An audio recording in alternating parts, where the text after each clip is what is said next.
Hello. We are live. It's the Green Umbrella Live Lunch, Thursday at 12 noon. Week in, week out, we're here. This is episode 138. So do we bother doing a celebration when we get to episode 150, do you think? Is that something to celebrate? Or should we wait till we get to the big old 200? Feels like work, doesn't it? Yeah, maybe 200. 200, yeah. Should we wait for 200? Yeah, let's do that. Let's do that. 150 is an accomplishment. So It you is. can say 150 whoop whoop just like that. And then That's it. Yeah. We'll just replay that bit. Yeah. We can do that. We can just loop it. It'll be great. Yeah. Just you on the big screen going. Whoop, whoop. So, speaking of such things, so it's this week that I've officially been at Green Umbrella for 10 years. It's 10 years since I first walked in the door. How crazy is that? No, that's us clapping ourselves, putting up with you. I was going to say, I'm like, I don't need the applause for that. Like, what's going on there? Yeah, that was 10. Well done. Nicole can count. But you know, I was thinking about. I've been thinking about loads of different things, like content stuff that's come up over the years that have been like repeating themes. So we do need to put some stuff out there around this. But some of the stuff when I've been looking back, some of the stuff's really funny. So there's lots of photos of me like with my feet up on the desk. Oh, actually, I'm not that flexible to be able to do that this close to the desk. Don't know why I thought I could at all then for a second. So there's lots of funny things like that. There's lots of crazy things with my hair. So there's a photo of me. I think I've been here for about 2 years, and it's like I've turned my hair into like devil horns or something. But the recurring theme is, I think every time I've made a cup of tea in the last 10 years, there is a photo of it. Two photos then. There's about 4 or 5. There is about 4 or 5 photos. I've got one of you messing up the coffee machine and it going all over the place. Yeah. There's one of those. So I think we do need to actually, and like I said, I should have done it at the time when I was going back. But we do need to like get some of these photos and put them together as like little reels and things. It's a bit of a,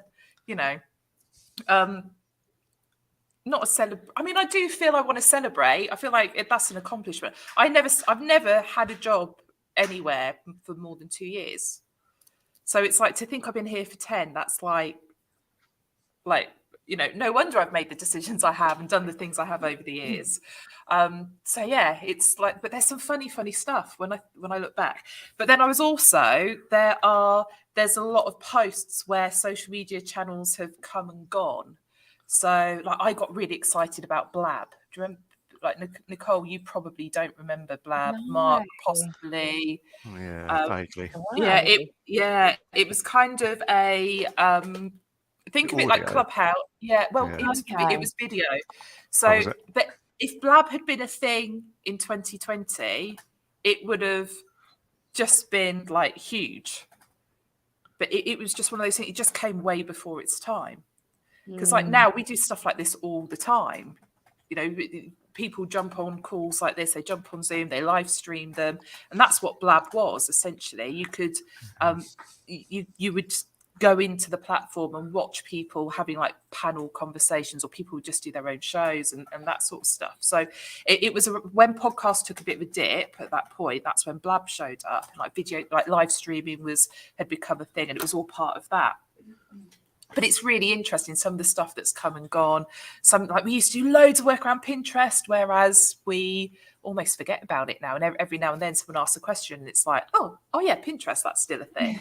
But it's really interesting, really interesting. And then like the evolution of Green Umbrella as a brand as well over those 10 years, it's just amazing. Some of the, as I was looking through some of the threads, like when you pull them, the story that's there, there's stuff from like my first speaking thing that I did, like through to now, and the stuff that I do now. And it's like, it's just crazy to think And 10 years is like, I can't snap with my left hand.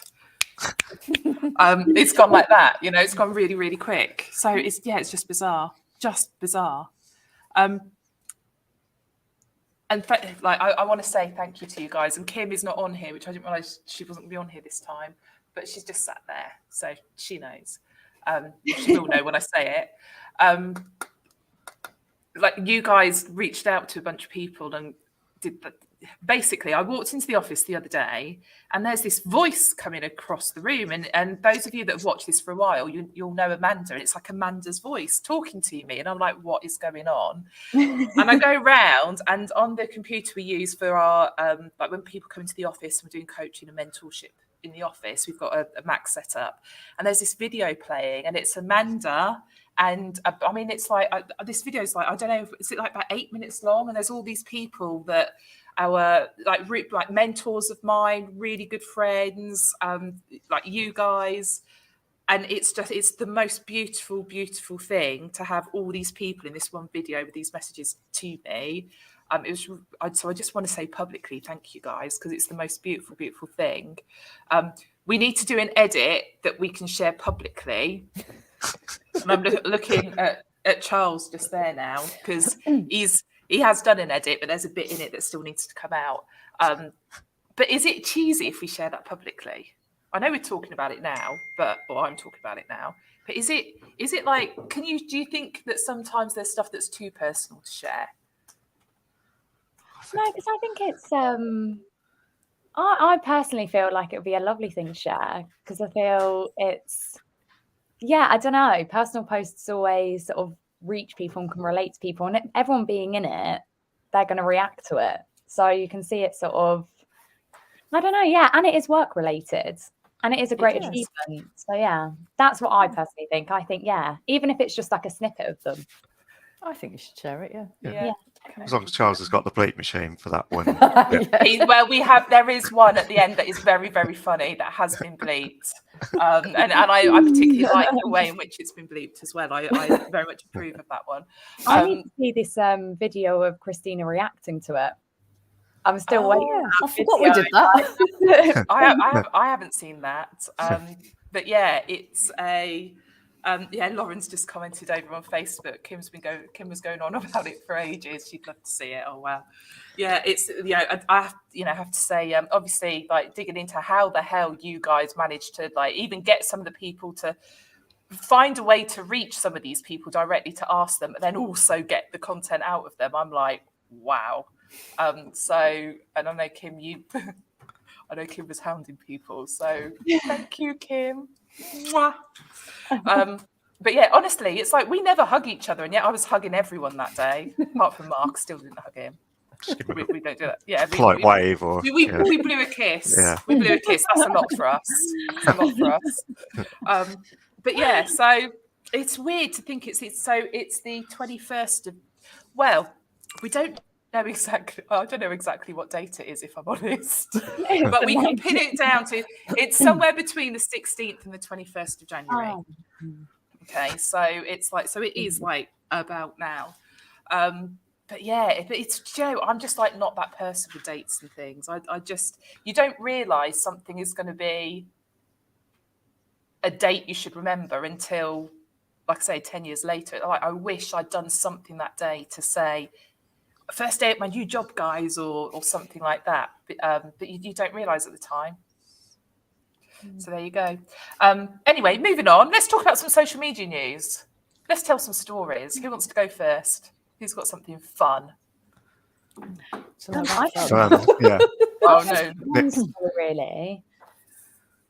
Say that again, Nicole. I've only got one, but I can share mine first. I don't mind. Considering you went on about these social media apps that are sort of coming and going, there's a new one on the horizon. Well, it's here. Only available in the US at the moment. But it's called Gas. Bit of a funny name. I guess gas it up. Do you know what I mean? Yeah. I don't know why I keep doing this today as well. Sorry. I should get a record of how many times I've done that. But basically, it might not be hugely relevant to like a social media marketing perspective, but it is worth noting for the future, because you never know depending on your target audience, like, yeah. Yes. But I know a little bit, but I know a little bit about gas. So I think it is an interesting one. So go ahead, Nicole, explain what it is. So Discord are the sort of owners of the app, and they've announced the rise of gas, which enables you to send anonymous compliments to your friends. You sign up and join your specific school. So sorry, worth mentioning, the target audience is for secondary school students. It's an app for kids. Yeah. And then they participate in positive polls and activities with their other classmates. That's basically what I've read on it. But I think, I don't know, I feel like it sounds like quite a positive, like the way they even said positive polls and activities for the classmates to get involved in. I think that's quite nice. And then it reminds me of another social media app that we did lose. It got relaunched actually in 2021, I was researching. So it got launched in 2013 and it was called Yik Yak.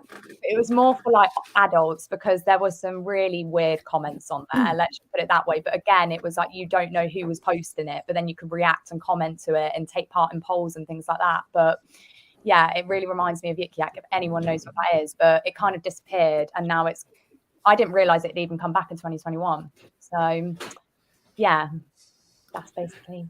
So David over on LinkedIn says he sends a book on the obscure social media platforms that have been sort of dumped over the years. I think that could be a good move because there has been a lot of them. Yeah. But yeah, I mean, I like the premise of gas. I like the fact that it is about, so like I said, it is an app, as Nicole said, it is an app for kids essentially. And when you think like, Facebook started off like colleges, universities, that kind of thing, and look where Meta is today. So this idea of it, but the idea of it being a positive environment, I think there's potential. When we think about employee engagement in corporates, when we think about teams that are working remote, like I mean, I think we probably have mentioned it before. We have a channel in team that's just called Nonsense. So when we're all working from home and we're chatting, to be honest, even when we're in the office together, someone sees it like, the kind of random crap that happens in an office that goes into the Nonsense channel, and then we'll have a bit of a joke, a bit of a banter in there. Like last week, I think it was about how much baked beans was. Yes, yeah. Jane started a conversation on the price of baked beans, in the Nonsense channel because it was just, she was having a little bit of a moment. The thing is, I did go to the shop later and realise, wow, yeah, baked beans really have gone up. Like after that, I couldn't help but notice the price. But think about, so maybe we should have a channel in Teams that is this is the channel where we all pay each other compliments. We all just say nice shit about each other. How cool would that be? I can see tumbleweed going. Yeah. Are we capable of doing that? But it's far more fun to take the piss. Sorry. But it really is. I mean, obviously, this conversation is now saying an awful lot about our culture, but one of our values. I'm looking at the posters now, and it's like one of our values is kindness and unity. We're generous and considerate. We're together. Yeah, we're together on the abuse we throw at each other. There you go. We're unified when it comes to bullying people in the office. No, we're not like that. Of course, we're not. But yeah, my point is actually it's a really nice way of anonymously sending that positive stuff. I like having a tool where you can do that, where it is social. And we see so much content around the dangers of social media to children, essentially, to young adults, to vulnerable people. I was going to say like vulnerable kids then, but actually vulnerable people, adults as well. So I really like what Gas is bringing to the table. My cynical head kind of goes, but how are people going to ruin that? As a marketer, as marketers, how are we going to ruin that? Because it is like, marketers ruin everything.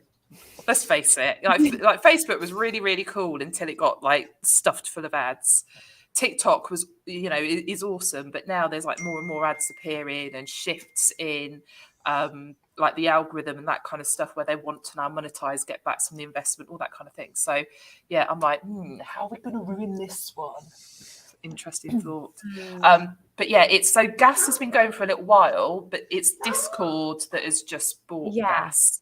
And I think that's why it's now like in our world, a lot of people are talking about it right now. But yeah, like for people watching this, our audience, it's probably the first time they've heard of it. They're thinking, what on earth is that? If you've got kids and they're talking about gas, oh my God, I was going to make I don't know how to finish that sentence in an appropriate way for a live stream on a Thursday lunchtime. So yeah, gas, interesting, cool. Anything else you want to add on that, Nicole? No, I think you've summed it up really well there. Like, I think it is good for the age range it is, because I feel like kids are very influenced. That's the thing. So all these other apps do have a lot of negativity. You are right.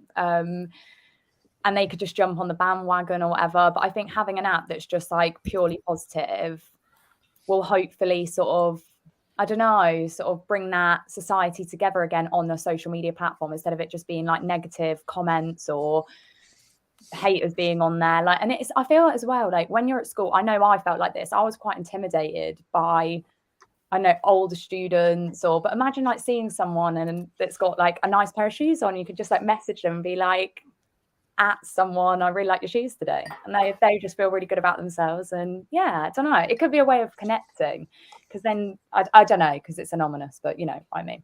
But yeah, overall, but again, that exists in the workplace. It's I know we're a small team, but when you first started, there would have been people you were terrified of and people you were immediately like best buddies with. Yeah, I think it's always that. Don't say who is what, because that'd be really awkward. And now it was Mark, wasn't it? It was Mark you were scared of. Just remember where you sit in the office, Nicole. Yeah. Or where you did sit. Just got all your stuff and just swept it away. Amazing. Cool. Right, Mark, you're talking, so let's come to you next. What you got? Anything good? Well, I don't know about good, but obviously a couple of Twitter things, because it's been a bit quiet over there lately, hasn't it? So bizarrely, I didn't even realise some of these apps still existed. Things like Tweetbot and Twitterific. Tweetbot I'd heard of. Twitterific I wasn't actually too familiar with, but basically it looks like Twitter's cut off access to those kind of third-party Twitter client sort of apps. At first, I think I was reading some bits where there was some outage a few days ago, but then it's sort of unofficially been confirmed that it's been a deliberate cut off to those apps to basically try and get people to use the actual Twitter client, really. But what it did when I was reading that, something sort of totally unrelated, but I didn't even realise TweetDeck is still going. You can log into TweetDeck via Twitter. Because it's owned by Twitter, isn't it? Yeah. So I suppose, I don't know why you would, but it's there. It didn't. It's the first time I've logged into that for years and years and years, and just to have a look. But yeah, so I suppose the thing with that, them cutting off those kind of apps, leads to questions whether they'll cut off the API to other things, as we've seen with certain other platforms over the years. Yeah, there has been I can't remember which story it relates to directly, and it has been over the last couple of weeks. I've sort of seen whispers, and then there was a bit of people throwing their toys out the pram, and then I've seen this stuff about these APIs as well. But basically, what they're doing is they're kind of going like, these are the rules when it comes to our API, and if you're not sitting exactly within those rules, sod you. Yeah, we're cutting you off. So it does make me wonder why, they're probably doing that, probably because they want to develop it in a certain way. Yeah, because when there was a couple of articles I read on it, and there were some other similar products to Tweetbot and Twitterific that were still working, but no one could understand what the difference was, and that was one of the things that they said about the sticking to these API rules, but no one could understand why one was different to the other and what one was doing differently to make it get cut off. Because I think the two sort of articles I read, there's nothing been sort of official from Twitter to say. It was more of a sort of backdoor answer from someone, or someone said something, but there's been nothing like from Elon himself to say, yeah, we've cut these off, sort of thing. Cool. Do you know something strange has happened? Say strange. Is it strange? Probably not. So do you know Facebook? Sorry, I'm cutting in with something different because I got distracted. Do you remember that conversation we had yesterday? This is just the live version of it. Well, I just wanted to make sure we were live on Facebook because I realised I hadn't had the notification. So I'm commenting. I'm watching us on Facebook, but we've got the stars feature on the Facebook page, so people can donate stars to us. Oh, I noticed that last week. Yeah, which is weird because I actually, I didn't think they were retiring the stars feature, but it was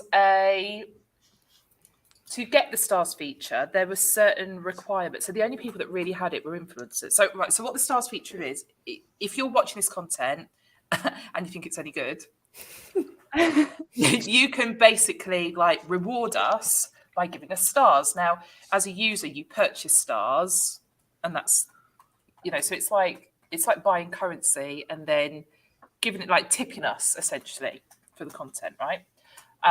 But then we would see who's given us stars and that kind of thing. Maybe we give them shout outs, that sort of stuff. But yeah, that's the first time I've seen it on any of our content. I think I did fill in the thing years ago, to sort of register us, but I've not had any notifications or anything to say it's been activated. So yeah, interesting.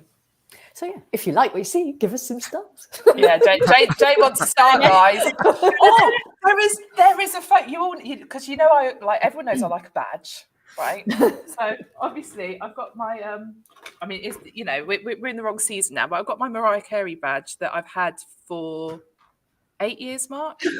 At least, yeah. One of a kind that is now. Well, there was two others, but they got stolen. But there's a photo of me where I think, Mark, I don't know I can't remember who did it, whether it's you or whether it was the apprentice we had at the time or the two of you together, maybe a little badge out paper. And it's all coloured in and stuff. And I'm wearing it proudly in this photo on our page. You said about that the other day, yeah, I can't remember that. So, yeah. So, I like badges, but Jane likes stars. So post Christina stars. A badge or give Jane some stars on Facebook. Oh my god!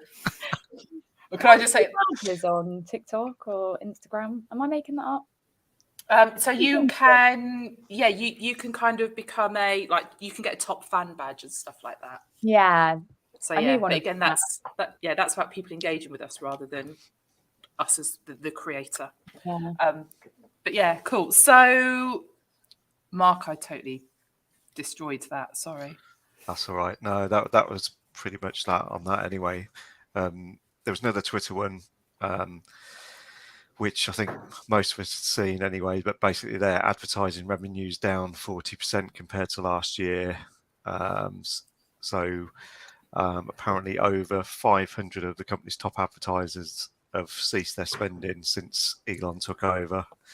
And then obviously there could be potential knock-on effects from that to more cost-cutting measures, maybe more things having to be charged for to recoup that money. There's big ad buying groups that have just advised all their clients not to buy Twitter ads. And so I think normal week. But okay, so here's what do we learn from that people might not be thinking about? Where do you want to advertise your business? Who do you want to be associated with? Right, because this is the big driver. Everyone's going what the hell is he playing at? We don't want to be associated with that. So we need to be thinking about that. That's why Facebook ads. I don't use Audience Network because I don't want my ads showing on The Sun.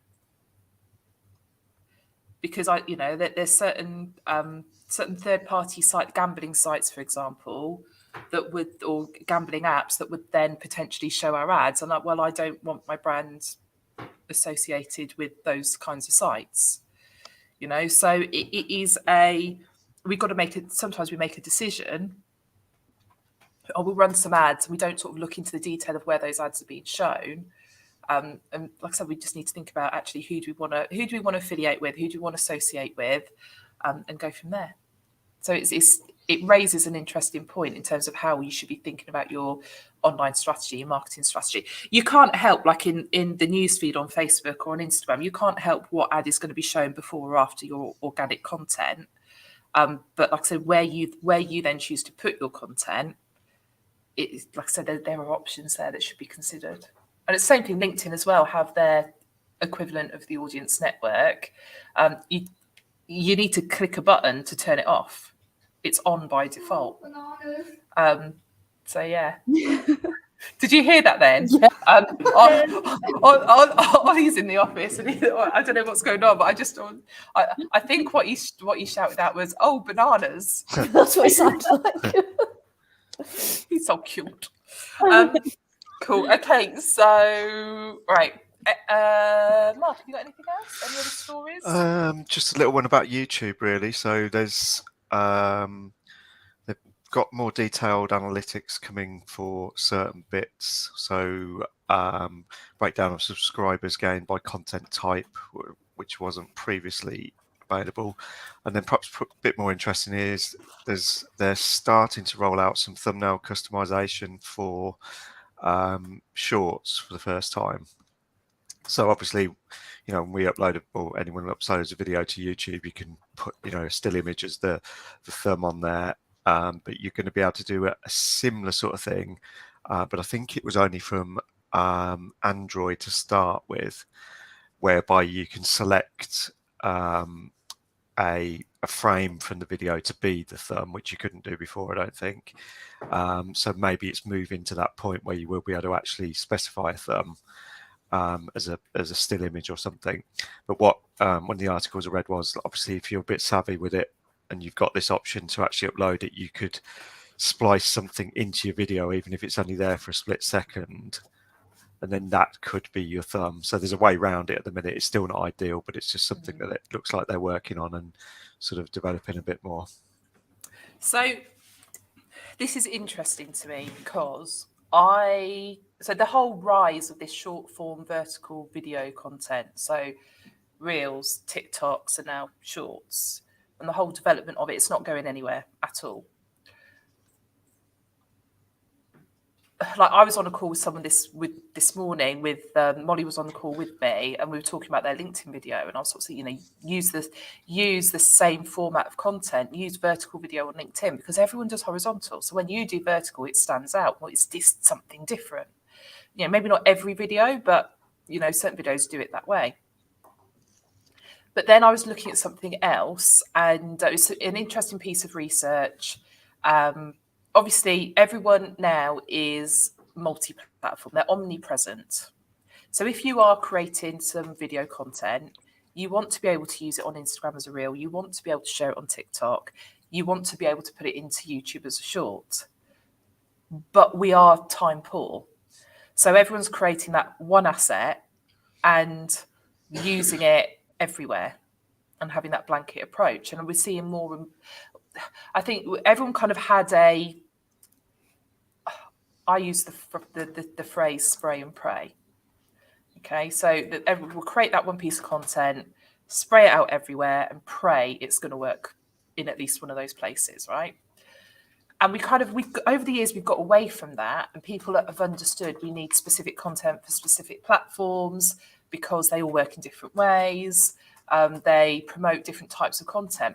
But now we're back in a situation where, or are we back in the situation, or is it the first time really we've been here where all platforms want to promote the same type of content?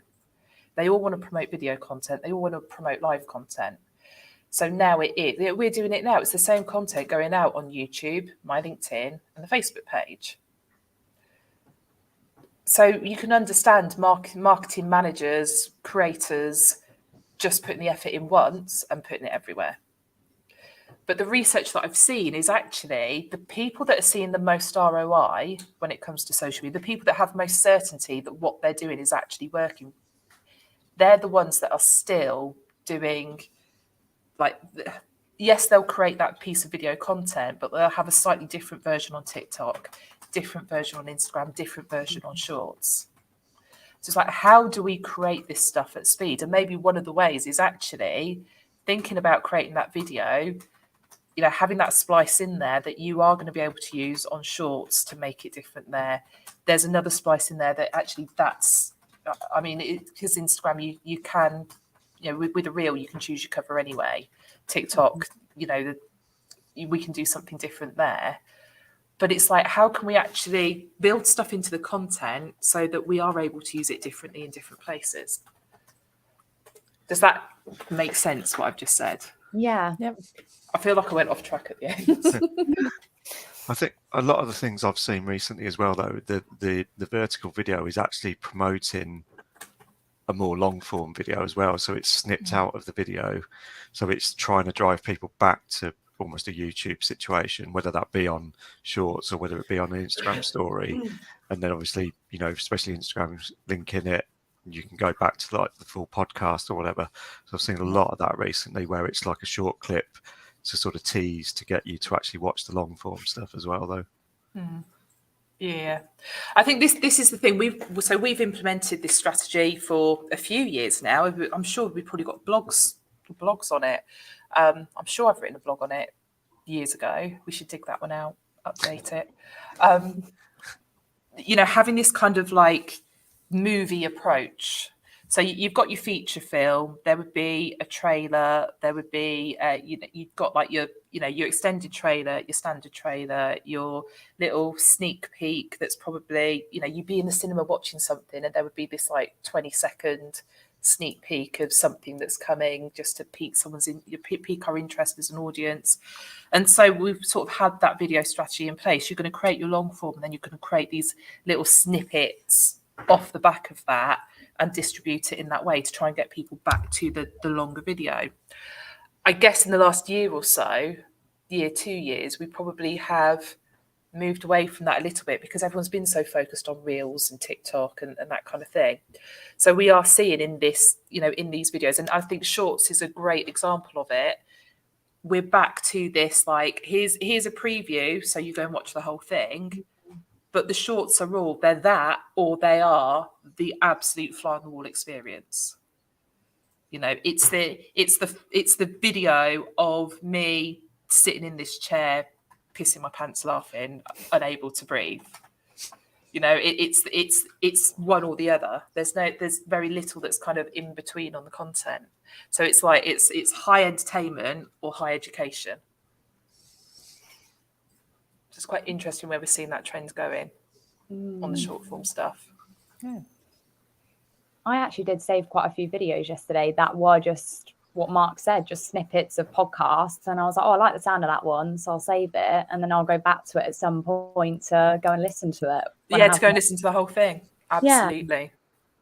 But you're right. Absolutely. Like there's no in between. But then I'm kind of like, how would you do an in between? Because you either I don't know, yeah. This is the thing, isn't it? So it's like, so how do we do something different? Yeah. You know, or there's, I can't remember who says it, but it's like observe the masses and do the opposite. You know, so, you know, sometimes you need to look at what's happening within your industry, like what marketing tactics are people using, and do what they're doing because actually it's the right thing to do. And sometimes you need to look at it and go, let's turn that on its head. Let's give ourselves, you know, how do we create the differentiator for us? Yeah. Interesting. Cool. Okay, Jane, what you got? So I've actually got three Twittery related things. Going back to what we were saying about sending stars, I opened Twitter this morning. Everybody else might have seen this before, but I hadn't. Where you can now send tips to accounts that you like. So if the person's got the tip button up at the top, you can click on that and you can send them money in Bitcoins or cash, which, like I said, it might have been there forever, but I only got it this morning. So, yeah, new one for me. I wonder if Elon Musk has that. I wonder if you can have a takeaway money button. That would be better, wouldn't it? And then the next one, this I've just seen on Twitter this morning as well, was apparently they're working on a video chat feature. There's no further info than that, other than a screenshot that someone's reverse engine searched or whatever they call it. Basically, that's just got a sort of a video chat and an audio chat thing within the app. So not sure about that one. Have you heard anything, Christina, about that? I haven't seen anything around that at all. No. No, right. That one's new to me. Yeah, I know no more than that. I'm trying to think about it. Yeah, go on, Christina. No, I was just going to say I'm surprised because Twitter Spaces has not really rocked the world. So maybe this is a different way of doing the same thing that might appeal more, maybe, or I don't know. Maybe more interactive. Because that's the thing, when I'm sort of on interacting as clients, there's like, I don't know, there is channels where people set up webinars. It's really cute on Twitter, I find, but they have little, I don't know, little sort of social webinars. Like on Fridays, they get together at 11 a.m. There's this one channel that I follow and always interact with and say to them, like, set those reminders, because it's like for people who are self-employed, who want to sort of make connections and make friends. So I can see them like, they just set up like a Zoom call, but they could just do it on Twitter, which could be so much easier for them. So I can see it being beneficial to quite a few accounts, because there is a few ones like that I follow and like interact with, which I think it's like, and they say it's a community, so you get a T. And they say it on a little webinar like this. So it's like a little networking meeting. Yeah. To meet other businesses. Community. Very cute. Very, very cute. Friday at 11. Want to join? Not that I've ever joined. It's like, honestly, like Nicole and Molly have discovered all of these things. It's like your week is pretty full, isn't it? With your little community groups. Yeah. You have over the course of the week. You're like, oh, it's this time now, so this is going on Facebook, and there's that little thing there, Twitter thing. It's like, you kids. Yeah. You crazy kids. Awesome. Okay, Jane, so that's one of them, but what else we got? Well, that was two actually. So sorry. The tips one as well. The other one, it's not actually a Twitter thing, other than that we were talking about their revenue. So it's not a update or anything. It's basically about them selling off their stuff. So there's an auction, basically. It's finished now, but Twitter were literally selling off tables, desks, computers, telephones, but also this Twitter bird statue and also a neon Twitter sign. And then there was an @ symbol planter that they'd put things in it. But anyway, so the auction's finished, but it was over $20,000 was paid for this Twitter statue, and the same for the light up bird, and $8,000 for the planter. But yeah, I just thought it was that's how Elon's getting his money back from this advertising revenue. Yeah, Twitter Blue's not working, so he's got to do something. But he's like trying to pay for those beds, selling them. There was sofas for sale in this thing as well, so maybe the beds will come next. To be fair, I can imagine that Twitter sign looking really cool, though. It was cool. Yeah. I asked Christina to buy it, but she didn't. Oh yeah, I just ignored that message. We could imagine that in our office. That would look quite cool, wouldn't it? Yeah. The Twitter bird in the background. Yeah. But, I want one of those little. You probably like from time to time I get them in Facebook ads. It's like a counter, and it's got like the Twitter logo and a counter, and it's like as your followers increase, it you just keep update it. I'm like, I want some of that. I'll be. Yeah, I'll buy some of them first. It's fine unless they go down. Then you're like, hide that quick. Cool. Okay. Right. So there is something I found that I thought was interesting, but in a silly way. Okay. So, and this is Mark. This is more for you. Okay, it's to do with design trend, like creative design trend. So we're working on a project at the moment where we're looking at a brand and we're looking at how it could be developed. And Mark and I are having differing opinions on what, we're not having different opinions. We just don't seem to be able to agree fully. And normally we're quite aligned. So I was looking at some stuff and then something's popped up this morning. So it's like an annual forecast based on some research, and it's like these are design trends for this year. Okay, so one of the trends is anime thrill. Anime. Yeah. So that kind of like the look of heroes with superpowers, enthralling plots and colourful visual effects have made Japanese animation a great getaway from today's reality. So that's one of the trends. Okay. So, and then obviously we've had this, like, I mean, I know we talked about it loads last week and a couple of weeks ago as well, where, what was the app called that you put your photos in and then it creates like your AI generated photos, images of you, right? Well, a lot of those are kind of like anime. So I thought that was interesting. Because obviously that's, loads of people, we went through about 2 weeks, didn't we, over the Christmas period, where like everyone was sharing those left, right, centre. Yeah. Okay. The next thing is back to the wild. So this is all about travel, basically, but also like outdoor, experiences in the wild. Moving swiftly on. So it's like, images of people backpacking, stuff like that, or the visuals that have a concept of being on a journey, that kind of stuff. So that's the second trend. The next one, I think, is the next one is titled "A Wonderful Age." So the trend analytics that have said that this is one of the trends, basically from the research that's been done, there's a massive increase of imagery being used with women with grey hair, retired men, elderly people, and an ageing population. I quite like that.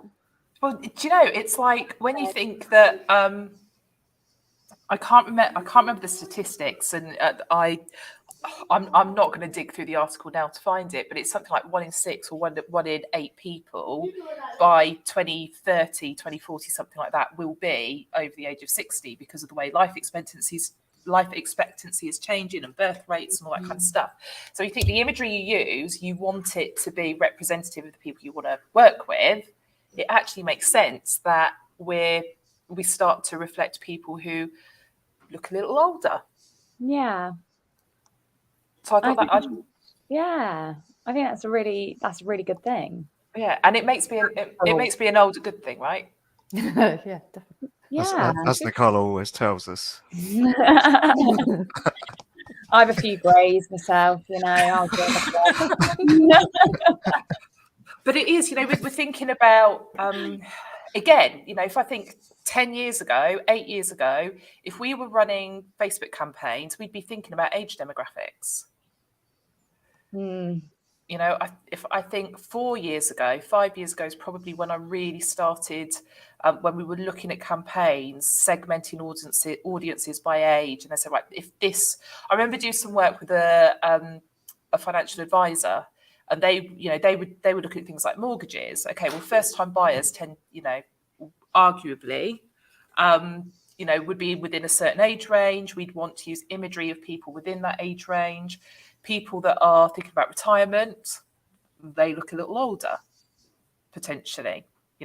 Not that Nicole couldn't be thinking about planning her retirement now, but the behaviour suggests that people, it's like this. The rest of us on this call would be more reflective. I think there's a I can't remember what it's called now. That there's a way of, like, if I wanted to put my mum in a nursing home. Good job she don't watch this, really. Like, if I wanted to put her in a nursing home, there's ways of managing her assets and that kind of thing, so it can pay for that sort of care in later life and all that sort of stuff, right? So, but it's people in their 40s, 50s thinking about what to do with their parents in their 60s, 70s, 80s. So again, you're like, the imagery that you use is then reflective of the people you want to reach, because you want to create and I use words I use all the time, but create that affinity. Yeah. So yeah, I liked that number 3 in these creative design trends, if you like, was a wonderful age. Yeah. The next one is a bit weird though. Number 4 is an ethereal world. So like images where people are using the moonlight, in their imagery. Dreamy landscapes. Oh, okay. Yeah. Things like that. So lots of hazy effects, deep shadows, that kind of thing. When I'm like looking at that going, what does that communicate if you wanted to bring that into from a brand perspective? I think it's like it'd have to be thought about. Couldn't just. I think we've had this conversation before. You just can't just go essentially plonking images in because they're on trend either. Yeah. If it doesn't work for your brand, then don't do it. Yeah. Absolutely. Which it would work really well for some types of brands, doesn't it? Yeah. You know, yoga teachers or those kind of, you know, they're perfect for that kind of business, isn't it? But not us. Okay, so I'm just going to whiz. We won't talk through the other ones. I'm just going to whiz through them. So number 5 is images related to sustainability. So stuff to do with like recycling. Number 6 was a wellness upgrade. So it's all very like meditative in terms of the examples it gives.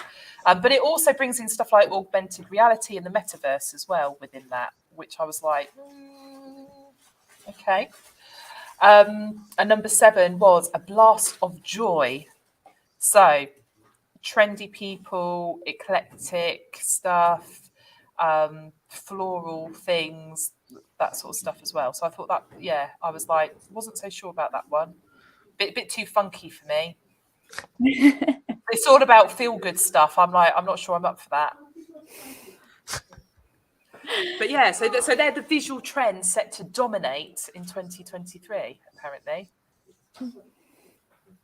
What do you reckon? I guess we'll have to see how they're used. I think we'll go anime. We need an anime filter on here. Although Nicole's got a very sort of soft focus filter on at the moment. It's not moonlight, but but this is what I'm saying. She's young and cool. She does look quite ethereal, actually. Yeah. I have been looking at myself a bit and thinking, God, can you actually see me? Not that I'm vain and staring at myself. What's it? You've been outed now on the Green Umbrella. I don't know what category I'd go in though. Of reading all of those. Because I'm a mix. Because as you said, it's like I've got a bit of a scenic thing going on with the sun just coming in. Yeah. But then I've got a bit of funk because I'm cool. If you do say so. I'm just because I'd got the article up so that I got them in the right order because I don't remember things. I've just noticed in the chat, Paul said, have we seen that Getty Images is suing an AI image company? I haven't seen that. Have you, Mark? No, I'll have a look at Paul's link because obviously we've been speaking, obviously spoke about it last week, but also just generally again when we've been looking at things, it's like what happens if the AI comes up with something that is actually an image because there's only so much finite information out there, and so I suppose it's a bit like like we've said about. If you're going to use the AIs, to look at text and things, still put it through a plagiarizing check and things in case, it's that sort of thing. So, yeah. But I mean, with the AI image things we were playing with again this week, though, some of them still got some dubious results from it anyway. So we were saying it's probably, I think it depends on what you're looking for it to do, but. The technology will get there, definitely. But yeah, that's an interesting thing. Definitely. I'd love to know what image it is. Or like what, you know what I mean? What they're suing them for. I think it'll be on that, I'm sure. But we'll have a nosy. Oh yeah, we can look. Also, sorry, just know my mum's commented today. Oh, has she? Hello, Nicole's mum. To see you all on live line. Is that Julie? Yeah. Oh, look on the AI trend. Look at a little bit emoji thing. Amazing. Cool. Okay. Right. Let's jump off because I think that's everything we've got to talk about anyway. But I've also got 1:00. I'm heading over to a team meeting to talk about trends, hacks, updates, that kind of stuff from a social media perspective. So I need to go and I need a bathroom break. Basically, you can tell by your face. I'm like, I really need a wee. So there we go. Anyway, for those of you who I've now shared that information with, thank you so much for staying with us. I hope it's been entertaining. We're entertained, and to be honest, we do it for us, really. It's all about us. See, I've upgraded. I'm getting better. Normally, it's all about me. See the improvement there? It's like, thanks, guys. It's taken 138 episodes, but there you go. Thanks for tuning in, everyone. We will see you next week on the Green Umbrella Live Lunch next Thursday, 12 noon. Stick it in your diary. Make sure you show up. Come and hang out with us. But yeah, we'll see you there. Is the usual. Oh, I need to wave with this. I always do that. I wave with the wrong hand, and then I'm like, I can't end the broadcast. But yeah, we'll see you next week. Bye. You look really confused there, Nicole. I was like, what hand are we